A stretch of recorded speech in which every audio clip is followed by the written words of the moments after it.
திருப்பி அடி என்கிற முழக்கம் எத்தகைய சூழலில் எழுந்தது என்பது குறித்து விடுதலை சிறுத்தைகள் கட்சித் தலைவர் திருமாவளவன் பேசியுள்ளார். பட்டியல் இனத்தவருக்கு பதவி உயர்வில் இடஒதுக்கீடு வழங்குவதற்கான சட்ட முன்வரைவு கொண்டுவரக் கோரி விடுதலை சிறுத்தைகள் கட்சி சார்பில் நடைபெற்ற கூட்டத்தில் திருமாவளவன் கலந்து கொண்டு பேசினார். அப்போது அரசியல் கட்சி தொடங்கிய போது வன்கொடுமைக்கு எதிராக மக்களை ஒருங்கிணைப்பதே தனது நோக்கமாக இருந்தது என்றும் தேர்தலில் நிற்போம் என்று கனவிலும் நினைக்கவில்லை என்று தெரிவித்தார்.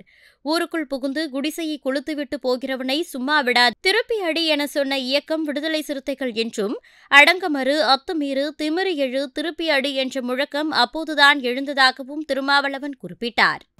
தேர்தலில் நிற்போம் என்றெல்லாம் கனவு கூட நாம் காணவில்லை. தேர்தல் பாதையே தேவையில்லை என்று வெளிப்படையாக பிரகடனம் செய்துவிட்டுத்தான் நான் பொது வாழ்வில் இறங்கினேன். வன்கொடுமைகளுக்கு எதிராக மக்களை ஒருங்கிணைக்க வேண்டும் என்பதுதான் அப்போது என்னுடைய நோக்கமாக இருந்தது. சாதியை சொல்லி யாராவது திட்டினா அதுக்காக கேஸ் கொடுக்காதீங்கன்னு நான் சொல்லுவேன் மேடையில்.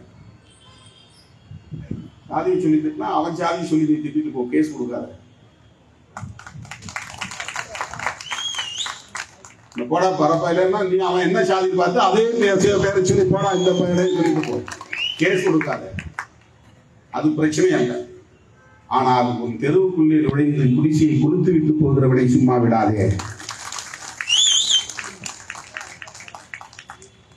ரிட்டாலியேஷன்.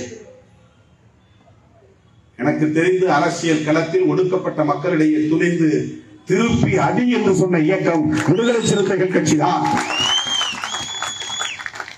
அதை ஒரு கான்செப்டாக கையில் எடுத்து அதையே மிகப்பெரிய பரப்புரையாக வெகு மக்களிடத்திலே கொண்டு போய் சேர்த்தோம். ஏனென்றால் காலம் காலமாக ஒடுக்கப்பட்டவன் தன் கண் முன்னால் குடிசை எறிவதையும் பார்த்து கையிறு நிலையோடு நிற்கிறான்.